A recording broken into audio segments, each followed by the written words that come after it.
Hey guys, welcome back to another episode of the Music Den. I'm your host, Armando Venditti. Hoping you guys are having a good day. And above all else, that you're indeed looking after yourselves and one another. Today, ladies and gentlemen, it is a fantastic sunny day in Edmonton, Alberta. Finally, the snow is gone. I should hope so for the time of year it is. And we are here to present to you another fantastic episode. I have coming along with me for the ride, Mr. Jim Bricker. How's it going, Jim? Um, Doing all right, Armando. Good to be here. Good to know. Good to know. And the one and only Mr. Ken Cheshire. How's it going, Ken? Doing well. Not only are we without snow, but we are officially in hurricane season. So Oh, from one end to the other. out Okay. of the frying pan into the fire. There you Oh go. There dear. you go. Ladies and gentlemen, today we have what I am calling a new music discovery.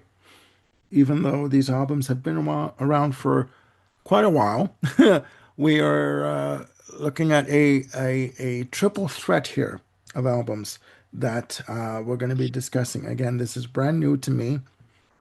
This was, I believe, brought to my attention by both Ken and Jim. We have three jazz classics that we're going to be looking at today. And again, I have not heard of these albums until now. I've heard of these artists, but never listened to these albums. We have three classic albums to talk about, all in the jazz arena. And the first album that we're going to be talking about today is from the Dave Brubeck Quartet called Time Out. Uh, again, uh, brand new to me. Time Out was released on December 4th, 1959 through Columbia Records with a playing time of 38 minutes and 30 seconds. It was recorded from June 25th to July 1st and also on August 18th, 1959, produced by Teo Macero. Teo Macero also did work extensively with Miles Davis. Now, the album is listed as cool jazz and West Coast jazz. And another footnote from this album, the track Take Five was the first jazz single to sell 1 million copies.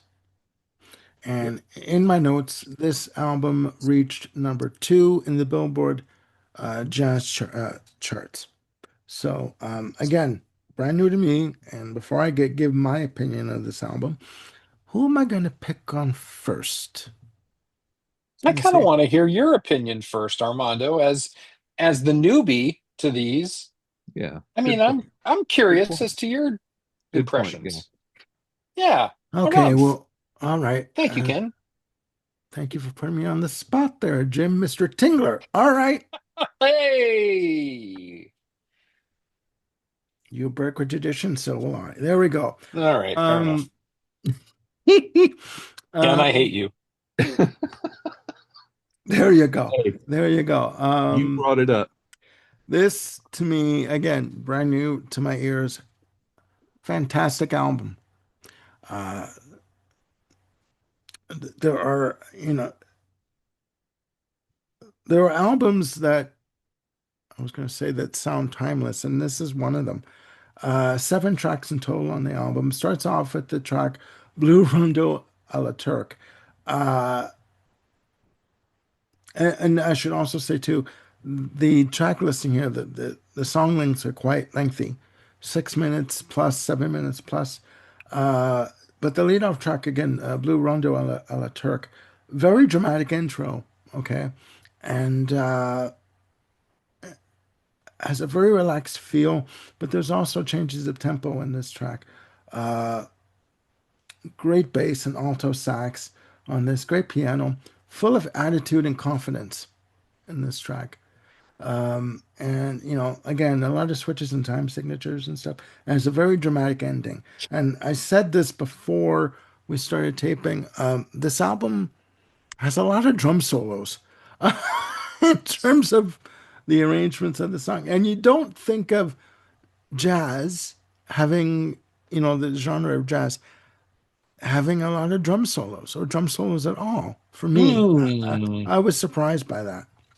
I think we need to introduce Armando to Art Blakey. Possibly. Ooh. Again, Oh.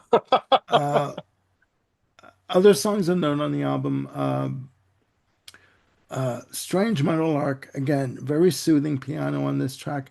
Nice flourishes on the end, lush piano chords, great melody and great rhythm. Take Five, the single from the album, great, very rhythmic, great sax. Drums do come to the fore in the drum solo on this track, and the piano does underpin the piece. Right, you always hear the piano like sort of, kind of, I don't want to say buried in the mix, but sort of like underlying the whole piece, keeping It it kind of together. acts like the bass line for the The entire Yeah. the track. anchor, it's Yeah. the anchor Yeah. of the Yeah. track, right? Um, the next up is Three to Get Ready, clocking in it again, 5 minutes and 24 seconds. Great melodic piano on the intro, great bass and sax. A lot to me, it's there's sparse production on this piece. Great piano soloing, nice piano dramatic stabs, and there's also that the piano stabs to me on this track act as a counter melody for the main melody Mhm. that's Yeah. there. So great. Katie's Waltz is next. Uh, Track number 5. Great bass and piano. And at 1 minute and 6 seconds, the tempo changes to a waltz time signature, 3/4 time. Great dramatic piano chords and great switching of melodies on this. Um, Everyone's Jumping, track number 6. It's one of the shortest tracks on the album, 4 minutes and 23 seconds. Great melody, nice double time in terms of the piano. Uh, Great sax, nice drum solo, again with the drum soloing, and dramatic piano chords on this track. I'm gonna looking and try and get this album. I actually am.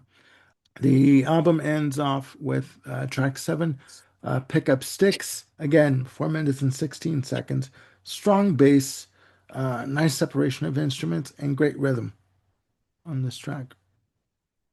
Um, and I failed to mention, because we got all tied up with Jim wanting me to go first, Mr. Tingler.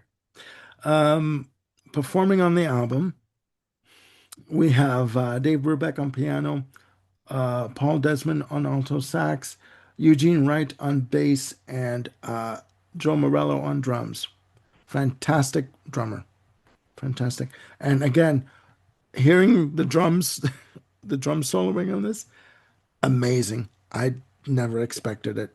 Yeah. So very pleasantly surprised. Jim, what is your take?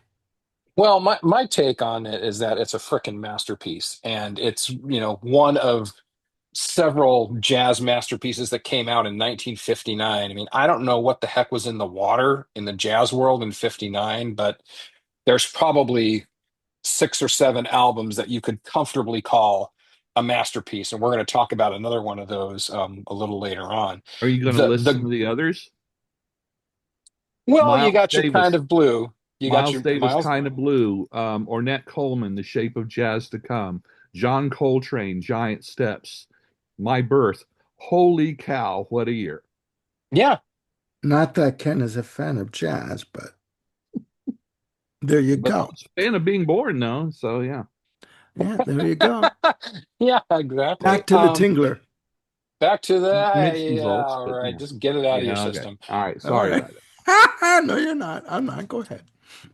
Okay, so the thing about Time Out that makes it not only so darn good but so revolutionary is that the whole conceit of the album is messing with time signatures. But yet in that kind of academic level of, just messing with time, Yeah. all of these songs swing, they lilt. There's beautiful harmony going on. You're not kind of smacked upside the head by time signature changes all the time. It's very effortless. And, I'll sort of bring up, the way that the way that Rush can move, like in Tom Sawyer and the Trees, the way that they can effortlessly move between time signatures and not have it be disjointed or smack the listener upside the head of look what trick we've done now. I mean, Or Yeah, La Villa Stringiato too. Yeah. Yeah, yeah, absolutely. And again, one of the you brought up rightly so, Armando, that right out of the gate, the first track here, Blue Rondo a la Turk, is like it's like what the heck is going on here? And it's jarring for a minute just because it's so unexpected in what it's doing, but yet it doesn't sound wrong, and it doesn't sound like it's just some academic exercise. Yeah. I do want to give big credit to music lecturer and educator Robert Greenberg, who is a fantastic lecturer. If you've never heard him talk about music, whether it's classical or pop or jazz or whatever, you got to seek this guy out. He has a class all about, fundamentals of music, and one of the episodes is about time. And he specifically talks about Blue Rondo a la Turk. The way this song starts out, and Ken, help me out here with the counting if I get lost, but the first four phrases kind of go like this: 1 2 1 2 1 2 1 2 3 1 2 1 2 1 2 1 2 3 1 2 1 2 1 2 1 2 3 1 2 3 1 2 3 1 2 3. I mean, that's the rhythm of this. I Yeah. Yeah. mean, Very it's dramatic. It is. It is. utterly just beguiling. Um, and then yet once it gets through all those gymnastics, it starts swinging in four. But then it comes back to 1 2 3 1 2 3 1 2 3. Here and there. It just really brings the listener in. And even though the way I'm describing it sounds like it would be jarring, it's really not. It's an amazing piece of music. Strange Meadowlark, absolutely gorgeous tune. Take Five, the drum solo by Joe Morello. I mean, I know Bill Bruford is a guy who said that the greatest, jazz drum solo that there is Joe Morello on Take Five. Um, for as much as people kind of talk about Neil Peart's drum solos being amazing, there are many more with that will say Joe Morello solo on Take Five is as good. And yeah, Armando, we probably need to do an episode around, um, jazz drumming. I mean, Art Blakey is the one that comes to mind, but like Max Roach, Yeah. Buddy Rich, um, Yeah. even what Bill Bruford was doing in his jazz bands, um, Yeah. absolutely stunning stuff. And Um, it's gotta be said too that Neil Peart was a fan of Buddy Rich. Big time. He did two albums Makes called sense. Tribute to Buddy Rich, Yeah. which No. are just Yeah. phenomenal. Anyway, I want to save some breathing space for Ken to talk about Time Out, so I'll shut up about it. But it's a frickin' masterpiece. The only thing I'm going to interject here is for me the the one way I can describe this album is no rules. There were no rules. The rules were there were no rules. Do whatever you wanted to do, and they did. Ken, you can carry on. My apologies. Yeah, I this was one of the first jazz albums I ever bought, um, way back yonder. And if you understand what Jim was talking about with all the various time signatures, the title of the album makes sense.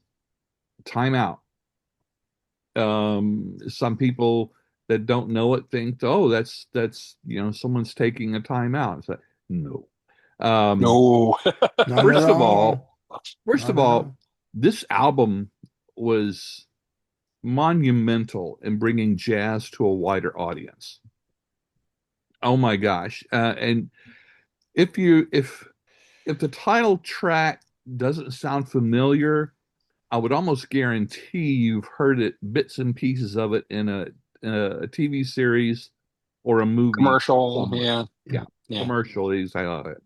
Um, most of the time signatures vary from 9/8 to 6/4 to 5/4 to blah blah blah. And Jim nailed it on the head. It seems like it would be jarring, but it's not. It Um, works. It works. they approach it in a manner that it feels very natural, as if it were Hmm. in standard 4/4 or 3/4. It's Yeah. amazing. yes, Blue Rondo a la Turk is an incredible, one of the best album openers of all time. Dave Brubeck on piano, I think these days doesn't get enough credit for his influence and Hmm. just what an incredible piano player he was at the time. Um, Paul Desmond on sax. Now, as a person that's not big on sax um, in jazz or pretty much anywhere, his playing is very restrained, yet it's very, very melodic without being cliche. For me, Well cliche said. saxophone, well, it's like, what's the next track sound like? But he is not like that on this. And I have to admit, it could be largely, I feel this way because, like I said, it's one of my first jazz albums. I've been listening to this for decades and decades. So I admit that. Strange Meadowlark has some of the most incomparable piano work of anything. And honestly, this album might is probably one of the major reasons why I love piano and jazz so much is Hmm. Dave Brubeck's influence on my musical development uh, as a young adult. Um, yeah, Morello's drum solo, oh, it's so good. It's good without there again without being cliche. You feel like you're sitting in a small jazz club and just watching it. And I believe there are some YouTube videos Yeah. of quartet playing live on various television shows. I strongly recommend it. Um, One of the uh, greatest things just about the Morello solo, and I'm just sorry, quick interjection yeah, here, is his use of space. It's not sure, like exactly. he's not like running all around the kit. It's just his economy in playing and what Yeah, he's doing, and when he chooses to do it, it's just it's a masterclass in sure. how to play forcefully without playing Overplaying 84th it. notes. Yeah, right. Well, that's right. Every Um, every every solo has a purpose. sure. Right? It's Yeah, not just flash. No. It's right. it's not flash without substance. It's exactly the opposite. Hmm. And for me, the one of the ultimate things about this album is the opening track of side two. The subtlety of Three to Get Ready is breathtaking, absolutely breathtaking, and it's just exactly the opposite kind of opener from side one. And for me, Yeah. it just works so incredibly well. After take five, you flip the vinyl over, and then this comes on and takes you in another place completely. It's so incredibly beautiful. Hmm. Um, yeah. If you're not familiar with this album, give it a try. If you're not familiar with Dave Brubeck, start here and then listening to others too. Hmm. Uh, incredible, uh, absolutely incredible quartet. When it comes to jazz, trios and quartets are my favorite because it gives each of the musicians uh, a chance to breathe and a chance usually to shine a little bit. And that definitely happens on this album. And yeah, um, first jazz single, over 1 million copies. You know, that that says a lot. That says something. Yeah, And definitely. bringing jazz to the common man, woman, Common man. Okay. All right. There you go. No, that's and some good. uncommon ones like us. Yeah, Yeah, that's for darn sure. that's for Can darn I throw sure. two other comments in there, Armando? Sure. Sure, thank you. We I don't think either Ken or I talked a lot about side two, and it's not that side two is bad in any way, shape, or form. I mean, Mhm. Three to Get Ready is wonderful. It's just that the heights that are reached on side A, you could put Kind of Blue on side B of this LP, and it'd be very hard to match what happens on side A Yeah. because it's just so oh it's so the quality is outstanding. The other thing that I would say is that if there are prog rock people out there, who want an entry point into jazz, my two recommendations would be Time Out by Dave Brubeck and Imaginary Day by Pat Metheny Group. I mean, those two albums are, kind of our what's the word I'm looking for? They have those qualities, I think, that prog rock people like: creativity in the sonics, creativity in the rhythm, things that are a little abnormal, shall we say. Mhm. But that's those would be my go-tos to turn a progger into a jazz fan. Yeah. I would start there. Okay. Makes sense. Yeah. All right. Interesting. Interesting. Okay, ladies and gentlemen, the the next album on our jazz triple threat, as I like to call it in this list, is from Charles Mingus. The album is called Charles Aum. I guess you call it. Um, Um, yeah. Released October 1959 for Columbia Records, again produced by Teo Macero. The genre listing for it is post bop. The album was recorded from May 5th to 12th, 1959. There were two versions of this album. The original edited version of the album clocked in at 45 minutes and 53 seconds. The unedited LP and CD versions clocked in at 57 minutes and 7 seconds, which I do believe the unedited album version was released in 1979. Now, again, brand new to me. I've heard of Charlie Mingus, most notably the album that Johnny Mitchell did in '79, Mingus. But I haven't really dived into his work until now. Very interesting. Uh, Lead off track, Better Get It in Your Soul. I'll go through the tracks with you. To me, very rhythmic. There's a sense of experimentation on this track. Great bass, and again, great drum solo. Track two, Goodbye Pork Pie Hat, sorry, uh, which Joni Mitchell did on the Mingus album, and on Shadows and Light. Great relaxed tempo, great melody on this. Boogie Stop Shuffle is next, and in my notes I have a great tempo, nice underpinning of piano, and great melody. Also has a counter melody that I'm hearing within the main melody on the track.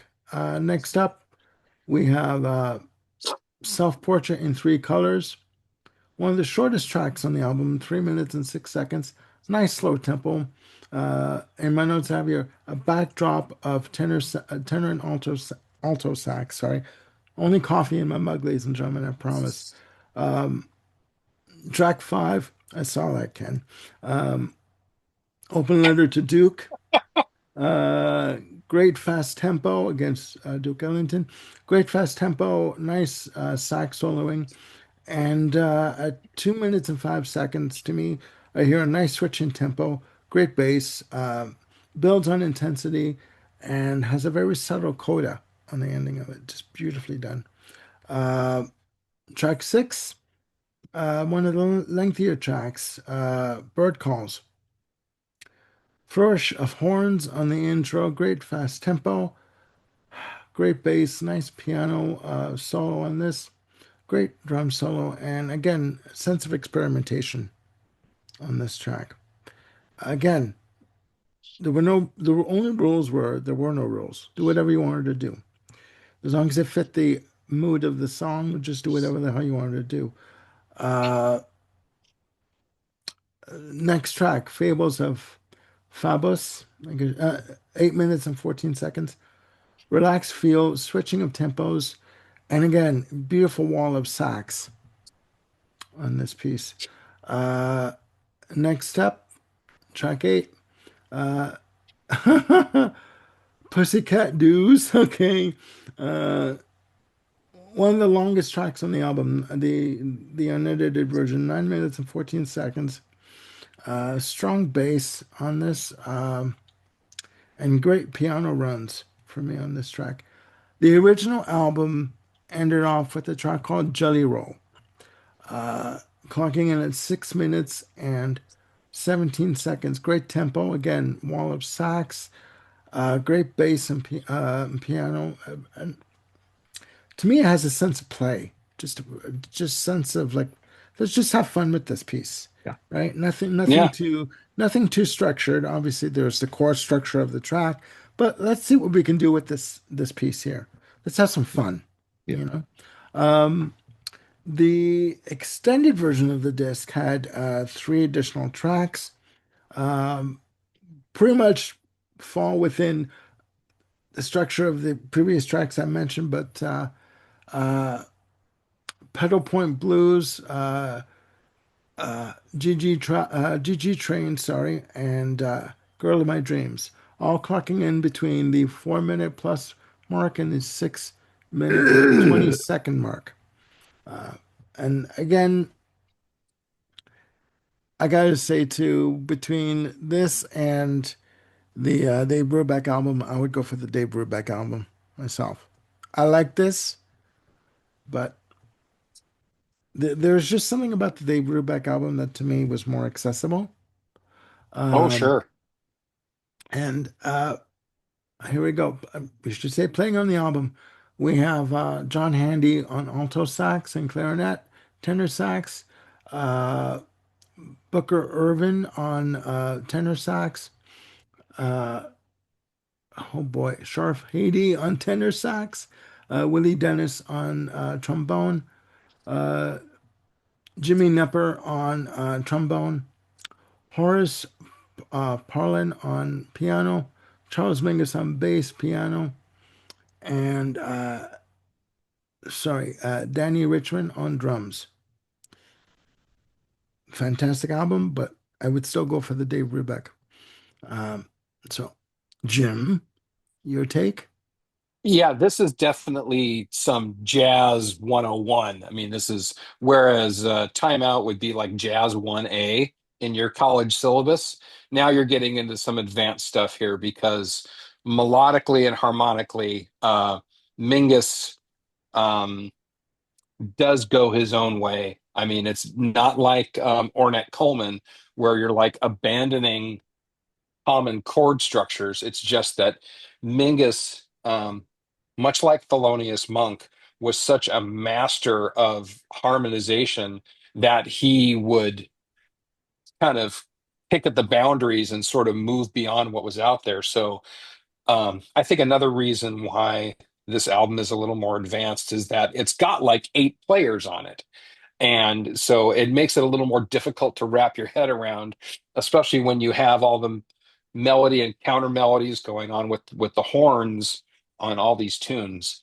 However, having said all that, the more I listen to this album, the more I love it. To me, this album is all about joy. It sways, it bops, it dances, it jostles, it emotes. And a lot of that has to do with kind of the conceit behind this, which is Mingus really paying tribute to the people that influenced him. I'm going to do a quote here from the giant encyclopedia in the sky. Um, Penguin Guide to Jazz says that this album is an extended tribute to ancestors, and Mingus's musical forebears figure largely throughout. Better Get It in Your Soul is inspired by gospel singing and preaching of the sort that Mingus would have heard as a child growing up in Watts. Goodbye Pork Pie Hat is a reference to saxophonist Lester Young, who died shortly before the album was recorded. Um, Boogie Stop Shuffle is like self-referential. It's a 12 bar blues with four themes and a boogie bass that kind of passes from stop time to shuffle and back. So there's a lot of musical complexity going on here, but it is I don't think a newbie is going to get as much out of this album as they would out of Time Out for the reasons that I described earlier.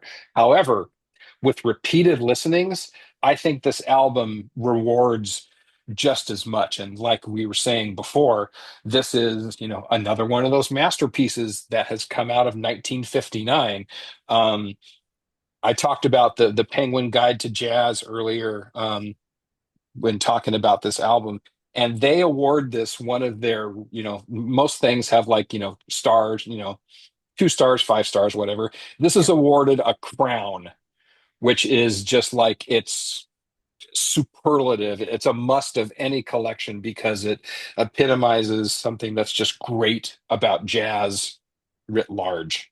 So, Jazz 101, no apologies about it, but it's a fantastic record. Okay. Ken. Okay, it's kind of hard to follow up you two on this. You've nailed it pretty hard. Armando, you've mentioned um, the attitude of there are no rules. Yeah. There is a mindset in professional music that you can't just ignore the rules. You got to learn what the rules are. Yeah. Then you're free to break them. And that's why Dave Brubeck and Mingus and all these other jazz giants that we're talking about do it successfully because there's plenty of musicians that ignore the rules and it doesn't work. And chances are it's because they don't know what the rules are to begin with, because it's Mhm. about structure. Um, there's so much music that sounds just free and no rules, but there is a structure underneath. And it's just not obvious because it's working, it's swinging, it's doing whatever. Anyway, enough of that. This is one of my favorite Mingus albums, primarily because of the opening track. I Mhm. think putting Better Get It in Your Soul as the first track was a brilliant decision because I think, and people would argue with me probably, this is a very accessible song for non-jazz fans. Um, it's fun, it's upbeat, it sounds like they're what they did was they're having a party in the studio and someone turned the tape recorder on. Um, just a phenomenal. This album offers a lot of different styles. The influences you've got gospel, blues, swing, avant-garde, which is not one of my favorites, but still, um, it has a very live feel, regardless of what songs you're talking about. I love to hear the trombones on this album. There's just not enough jazz album with trombone. I think it's a phenomenal,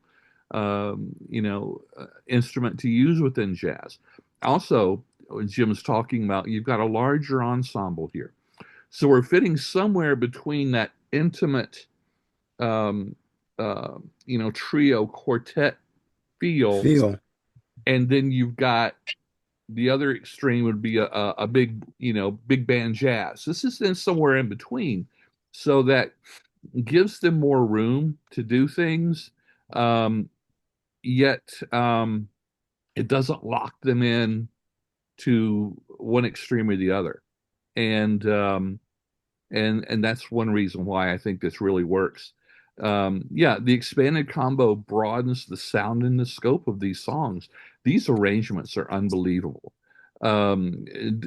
Whichever kind of style or genre each of the songs are, um, uh, they're just they're just arranged and performed just top notch. Obviously, I like some songs more than others. Um, it's interesting to see how many times "Goodbye Pork Pie Hat" has been covered. Hmm. It's it's freaky, Yeah. um, and and that's a good thing. That's a good thing. Mingus is, I don't, in my experience, isn't as well known as a lot of other, big jazz musicians. Um, but I think albums like this can kind of break that mold. Phenomenal musician, phenomenal composer, and the whole idea of this album um, kind of focusing and recognizes his influence is he's not the first one to do it. but man, he sure did it well. Yeah. Great Okay. album. Great album. And I All love the right. title. Mingus, which is be a lot of people's response when you mention Mingus. So there you go. Good job, Chuck. There you Way to go. go. Way to go, Chuck. There you go. All right. Jim, would you like to take the lead on the third album? We have one more album on our list to talk about of jazz classics, and Jim is going to be very kind and take the lead on this album, aren't you, Jim? Uh, sure, he said, not having a choice. Um, right now, we're going to jump forward 5 years. We're going to go straight to 1964 to the album that is the epitome, or as I like to say, the epitome of Latin of Latin jazz for U.S. audiences. And he's And we just are tingling to talking, tell you about it. Go ahead. oh no, no, no, no, no, no. This album has no tingle whatsoever. This is the Getz Gilberto masterpiece, Stan Getz and Joao Gilberto. Um, it's oh man, it's difficult to talk about this album because it's just a vibe, Ouch. man. Should I give the information? No, let me talk about it first. You had me go first. You can give the information later. This album is all about feel. The performances are great. The songs are masterful. The even Astrid Gilberto's vocals that are slightly off are beautiful. I heard that too, Ken. Slightly off. I mean, Qualify that. there's just a way in how she. All right, clearly we're going there. Qualify There's that. Go just a ahead. way in how she phrases things that are. It's all. I don't know if she's like a little flat in places, but there's just. I mean, Astrid is a wonderful vocalist, but it's not like she's a powerful vocalist. She's perfect for this type of music, for this like ultimate light, breezy, cool samba bit of perfection. But I wouldn't have her sing like Linda Ronstadt songs. Having said that, she is not a blight on this record in any way, shape, or form.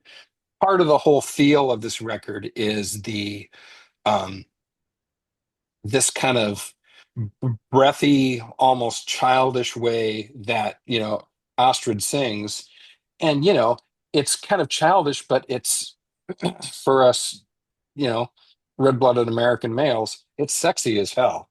I mean, I gotta say that out there. It's just fantastic.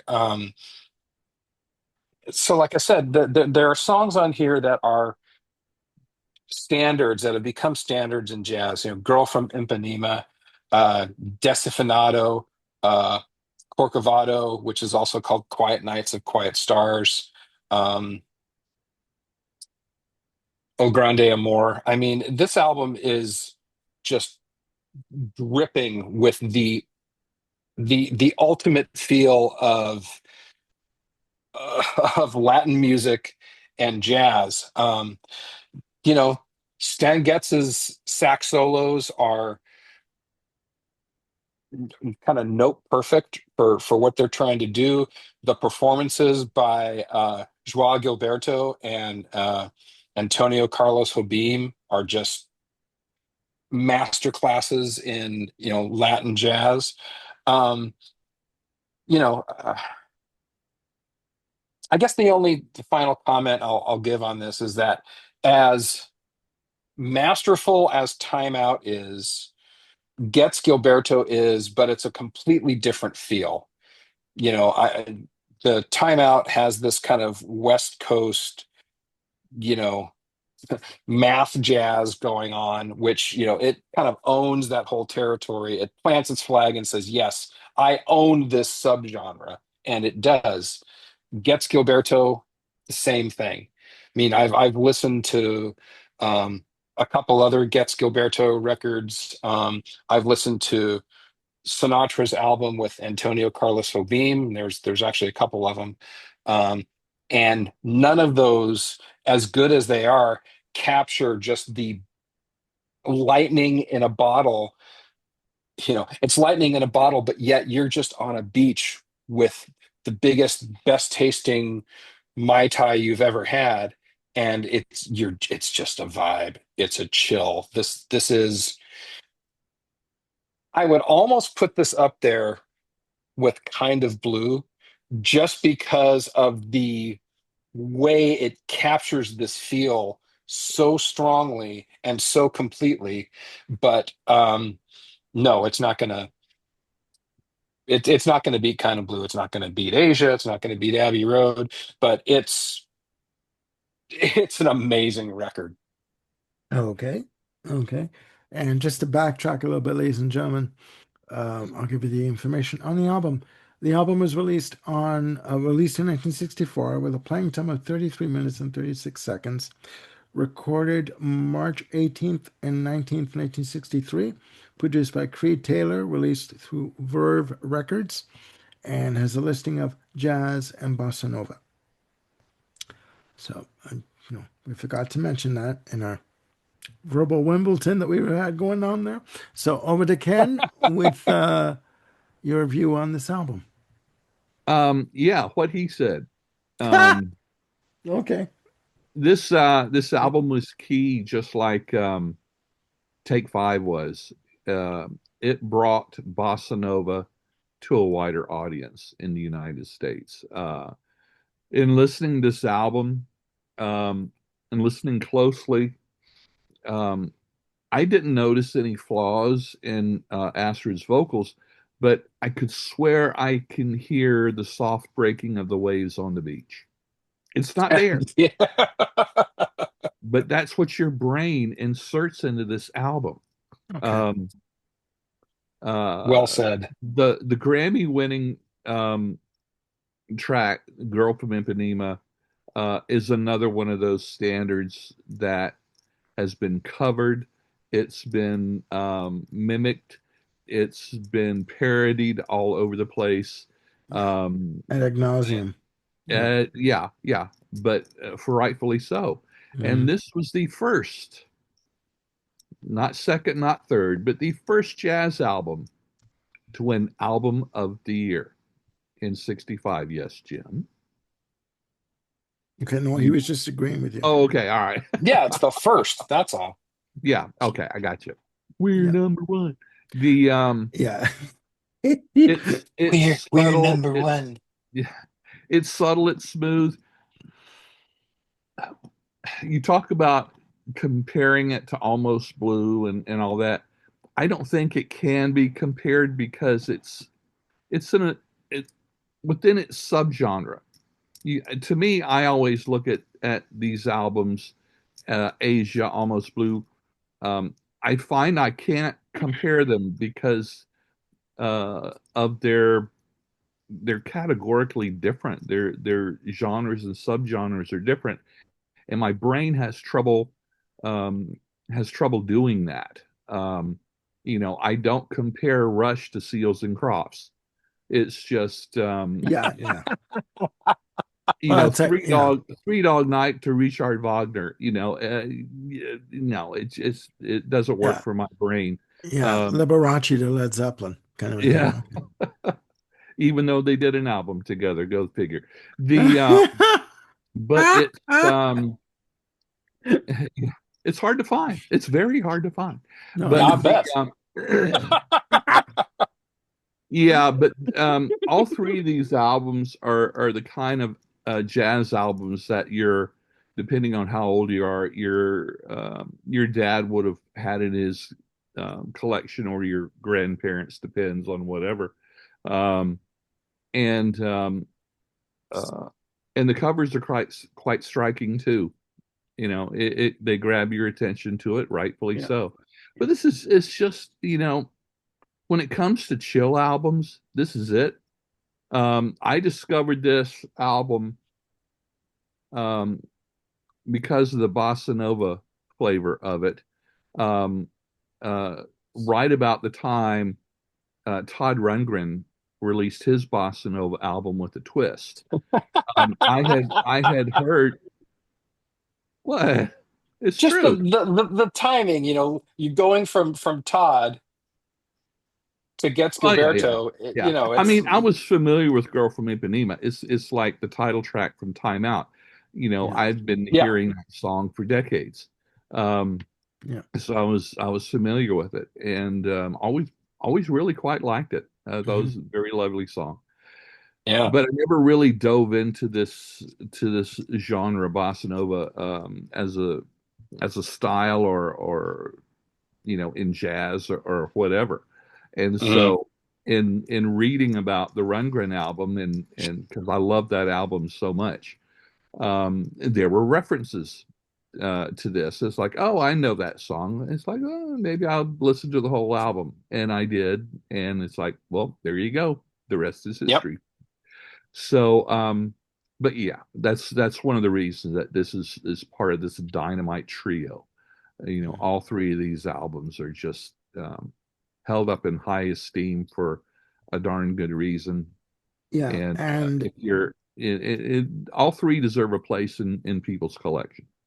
mhm. Yeah. And I should also mention you're talking about influence and in terms of doing covers. There's a version of Desafinado, um, if I said that right, Desafinado, Yeah. on George Michael's Greatest Hits, ladies and gentlemen, the best of George Michael, Oh, that he does, and he does it as a duet, and he sings it in Portuguese, and Respect. he does a yeah. fantastic version of this.